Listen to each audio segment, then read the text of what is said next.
आ गए। अब हाल ये है कि राजा के यहाँ जाकर के खजाना लूट लिया है, वैश्याओं के साथ रह रहे हैं।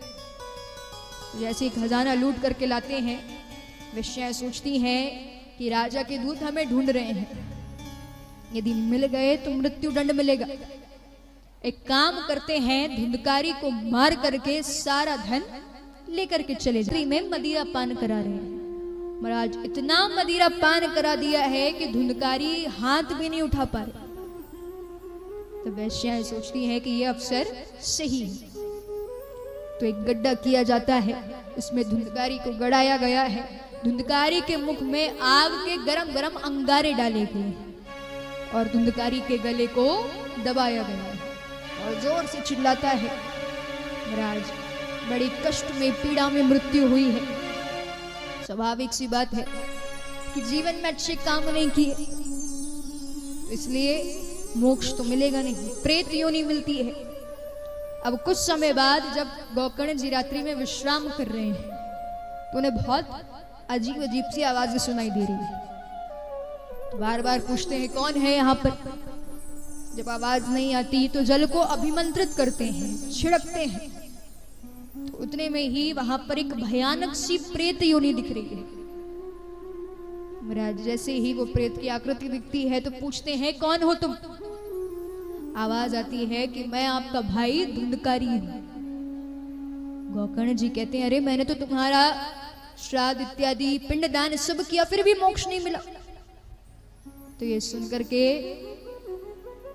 वो कहते हैं कि देखिए मैंने जीवन में अच्छे काम नहीं किए, तो इसलिए मोक्ष नहीं मिला, प्रेत योनि मिली है, बहुत पीड़ा हो रही है, बहुत कष्ट हो रहा है, कुछ कीजिए जिससे मुझे इससे मुक्ति मिले। तो महाराज गोकर्ण जी सूर्य नारायण भगवान से प्रार्थना करते हैं। तब वो कहते हैं कि आप उन्हें श्रीमद् भागवत महापुराण श्रवण करवाइए।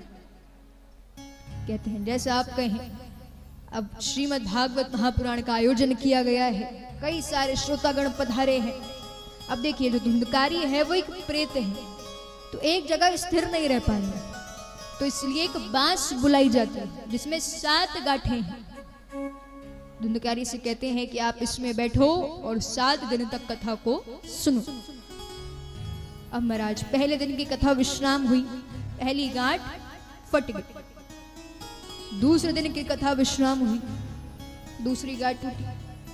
तीसरे, चौथे, 5वें, 6वें, 7वें, अंतिम दिन जब कथा विश्राम होती है तो उसकी आखिरी गांठ भी टूट जाती है और उसमें से जो धुंधकारी है वो साक्षात भगवान के रूप में प्रकट होते हैं। मतलब सीधे मोक्ष मिला है।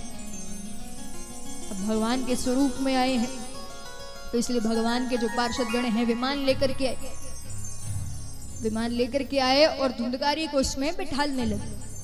पीछे से गोकर्ण जी आते हैं, कहते हैं कि आप सिर्फ धुंधकारी को लेकर क्यों जा रहे हो। कहते हैं इन्होंने कथा सुनी है।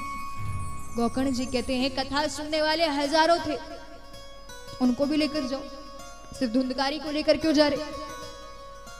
तो पार्षद गण कहते हैं कि कथा सुनने में भी अलग अलग तरह के लोग होते हैं। कथा सुनने में 3 तरह के लोग पाए जाते हैं। कौन कौन से? श्रोता, सोता और सरोता। अब महाराज श्रोता कौन? जो कथा को एकाग्र मन से सुने, मतलब जिनका ध्यान यहाँ वहां नहीं भटक रहा है, वो सिर्फ कथा सुन रहे हैं, जिनका मूल उद्देश्य है कथा सुनना, वो है श्रोता। अब सरोता कौन? नाम से समझ आ रहा, सरोता या जिससे सुपारी काटते।